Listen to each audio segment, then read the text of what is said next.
Redox reaction को continue करते हैं और आज बहुत इंपॉर्टेंट लेक्चर आने वाला है। ऑक्सीडेशन स्टेट को बेसिकली कैसे कैलकुलेट किया जाए, तो इसके दो मेथड्स हैं। सिंपल से मेथड है। सबसे पहला मैं लिख देता हूँ बोर्ड पे। सिंपल से एक तो यूजिंग एक्स है ना, जिसको एवरेज ऑक्सीडेशन स्टेट मेथड बोला जाता है। दूसरा स्ट्रक्चर मेथड। तो पहले मैं लिखता हूँ methods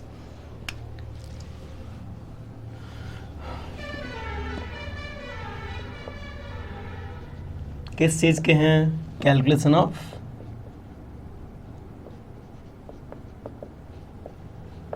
oxidation state.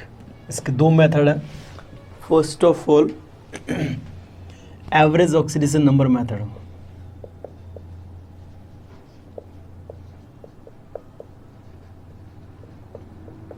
Oxidation state method,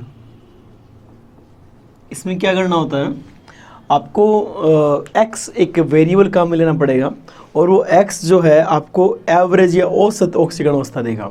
अब इस बात का फील नहीं आएगा कि वो एवरेज क्या है और कैसे है और कैसे एवरेज ऑक्सीडेशन स्टेट दे रहा है। जब एग्जांपल करेंगे तो फील आएगा। ठीक है, उम्मीद करता हूँ आपने पिछले लेक्चर्स में वो वीडियो देखे होंगे जो रूल्स थे।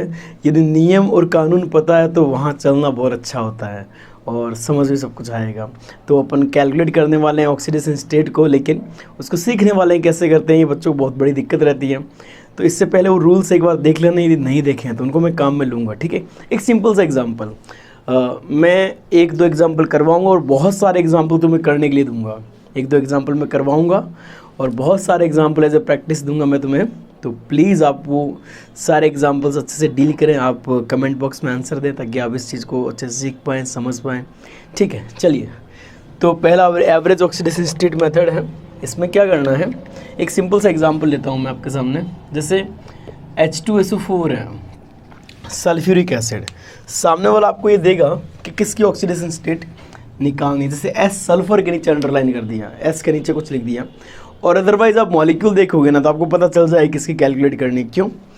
आपको हाइड्रोजन में देखा रूल्स में था, आपने ऑक्सीजन देखा रूल्स में था, लेकिन आपने देखा सल्फर जो था वो रूल्स में नहीं था, नियमों में नहीं था। इसका मतलब सल्फर जो है अपनी ऑक्सीडेशन स्टेट बदलता होगा, तभी उसकी पूछी जाएगी। तो देखते हैं इसको कैसे करा जाएगा। तो सिंपल से मेथड है। आप लोग क्या करो, जिसकी पूछी गई है उसकी ऑक्सीडेशन स्टेट x मान लो। जिसकी ऑक्सीडेशन स्टेट आपसे पूछी जा रही है उसको x मान लीजिए। और जो मेरे रूल्स थे उनको एक बार थोड़ा सा मैं एक बार रिकॉल करवा देता हूँ ताकि बच्चा परेशान ना उस चीज़ में। ग्रुप 1 था, फर्स्ट ग्रुप एस ब्लॉक के हलीना वगैरह रब से वरियाद वो सारे +1 थे। ग्रुप सेकंड था वो सारे प्लस बेटा मांगे कार स्कूटर बाप राजी +2 वाले हैं। फ्लोरीन जो है -1 में है। हाइड्रोजन जो है +1 में। जनरली जो है ऑक्सीजन जो है -2 में है। और इसके अलावा कुछ आयंस थे। उससे पहले होमो एटॉमिक 0 होता है। होमो एटॉमिक क्या होता है? 0 समपरमाणु का ऑक्सीडेशन स्टेट 0 होता है। और कुछ आयंस हैं वो आपको याद रखने पड़ेंगे, वहाँ जाके देखो, सारा आयन नहीं लिख पाऊंगा मैं। एक एग्जांपल दे सकता हूँ, जैसे NH4+ आए तो उस पूरे को +1 मान सकते हो आप, +1 की तरह डील कर सकते हो। CO नेगेटिव, CO 0 हो जाएगा, H2O 0, NH3 0 हो गया। इस तरह से आयंस का याद करना है। और कोऑर्डिनेट बॉन्ड में ए से भी दे रहा है तो EN पे डिपेंडेंसी है।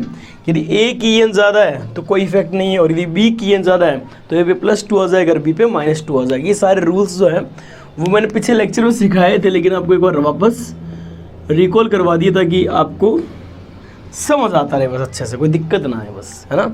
मुद्दा है सीखना है अच्छे से। चलो, तो H2SO4 एक एग्जांपल लिए मैंने, इस पे बात कर रहा हूँ। तो आपको पता है कि हाइड्रोजन जिसका +1 है, ऑक्सीजन जिसका -2, ये देखो रूल्स में लिखा हुआ है। X मैंने माना है सल्फर का, क्योंकि मुझे नहीं पता सल्फर का क्या है, सामने वाले ने पूछा हुआ है। अब देखो हाइड्रोजन का +1, ऐसे कितने हाइड्रोजन है? 2 हाइड्रोजन है। +1 वाले कितने हाइड्रोजन है? 2 हाइड्रोजन है।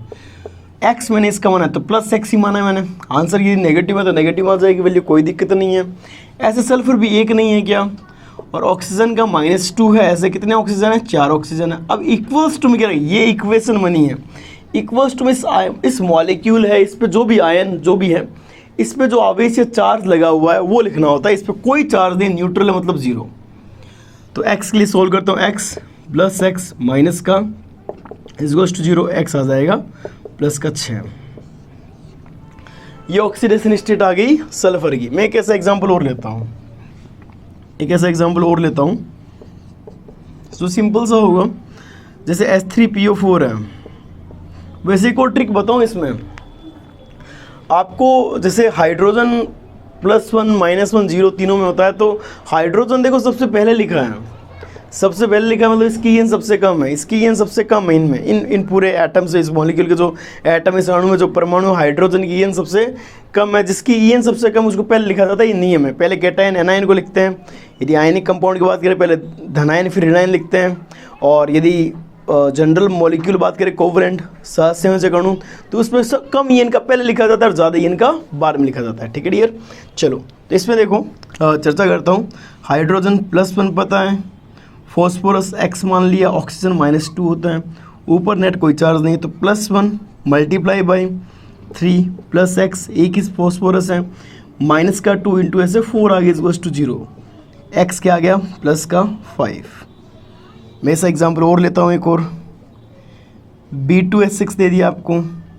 अब मैंने बताया था बोरोन के केस में हाइड्रोजन -1 आता है, आप लोग याद करते हैं इस केस को, बोरोन के केस में हाइड्रोजन, तो मुझे बोरोन की पूछी गई, तो -6 = 0, X आ जाएगा +3।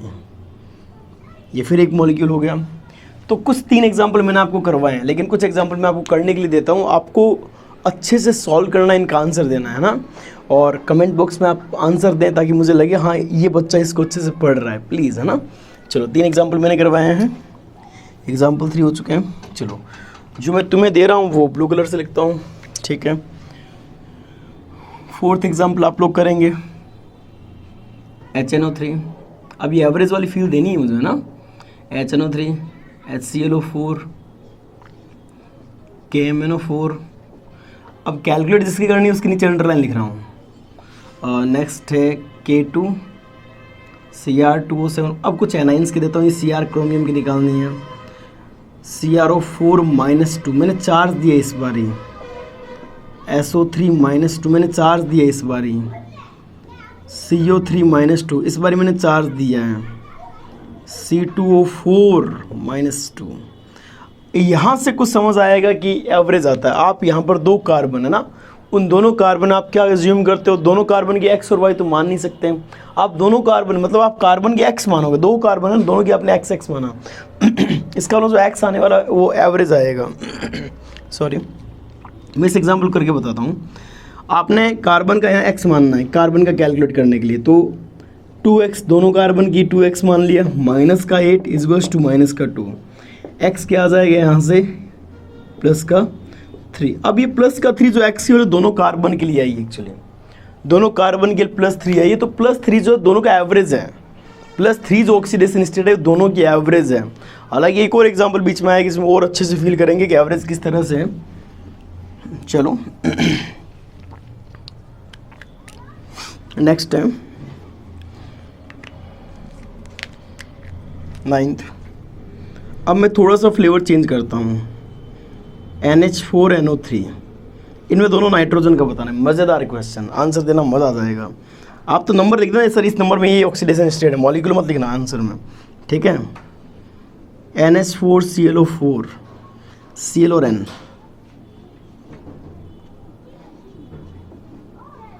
Al2SO4 थ्राइस, इन दोनों का। फिर 12th मैंने पहले सिंपल न्यूट्रल मॉलिक्यूल रखे, फिर आयन लिखे, फिर 2 वाले दिए। अब थोड़ा सा वापस फ्लेवर चेंज करता हूँ, C3O2, यहाँ से फील आएगा KI3, Br3O8, Na2S2O3, Na2S4O6। हाँ, इनमें सल्फ़र की, इसमें भी सल्फ़र की निकालनी है, ठीक है। Fe.94O Fe का निकालना है, Fe3O4 Fe का निकालना है। मैंने इस बार देखो जिसका निकालना है वो 2 से ज़्यादा बार रिपीटेड है। जैसे इसमें कार्बन का निकालना है, कार्बन 2 से ज़्यादा बार आया है। आगे आयोडीन, ब्रोमीन, सल्फ़र है ना, जिसका कैलकुलेट करने के लिए दे रहा हूँ उसमें थोड़ा चेंज किया है। नेक्स्ट फिर एक वेराइटी देता हूँ मैं, इस वेराइटी से पहले एक एग्जाम्पल मेरे को और याद आ गया यार, एग्जाम्पल आता है पहले से बोल रहा हूँ, है ना, एग्जाम्पल आता है, 2 एग्जाम्पल याद आ गए हैं। यदि में रुका रहेगा CaOCl2, CaOCl2 क्लोरीन का बताना है इसमें।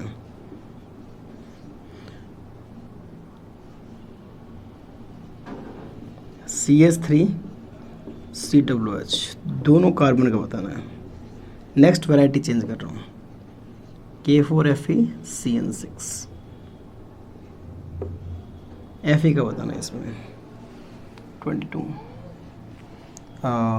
NiCO4 Ni का बताना है। 23 थोड़ा और वैरायटी चेंज करें तो अभी कुछ कॉम्प्लेक्स देते हैं, और इनको कॉम्प्लेक्स कंपाउंड बोला जाता है। FeNOH2O5 बहुत अच्छा एग्जाम्पल है, ब्राउन रिंग कॉम्प्लेक्स +2। 24 चलो अब कुछ और मॉलिक्यूल देते हैं तो थोड़ा अपना डिफरेंट है। H2O2 में इसका निकालोगे, H2O2 में इसका निकालोगे, एक बार हाइड्रोजन एक बार ऑक्सीजन, एंड 26 में पहले ऑक्सीजन निकालना फिर हाइड्रोजन निकालना, मज़ा आएगा। फिर है H2SO5, इनके आंसर मैं खुद बता रहा हूँ। H2SO5 सल्फ़र जो है, मैं यहाँ पर इनका आंसर लिख रहा हूँ, सल्फ़र यहाँ +6 में है, सोचना कैसे है, ठीक है। अब ये नेक्स्ट मेथड में आएगा, ध्यान रखना, नेक्स्ट मेथड्स में आएगा, ठीक है। नेक्स्ट है H2S2O8 ओलियम, ये काराज एसिड है, ये ओलियम, यहाँ पर सल्फर +6 में, 27 पे रख रहा हूँ मैं। और CrO5 यहाँ क्रोमियम के बताना है। 28 में HCN कार्बन नाइट्रोजन दोनों बताना है। 29 में HNC कार्बन नाइट्रोजन दोनों बताना है। और कोई रहेगा क्या? हालांकि मैंने सारी वैरायटी इंक्लूड की है, मेरे हिसाब से तो कोई वैरायटी नहीं रही है।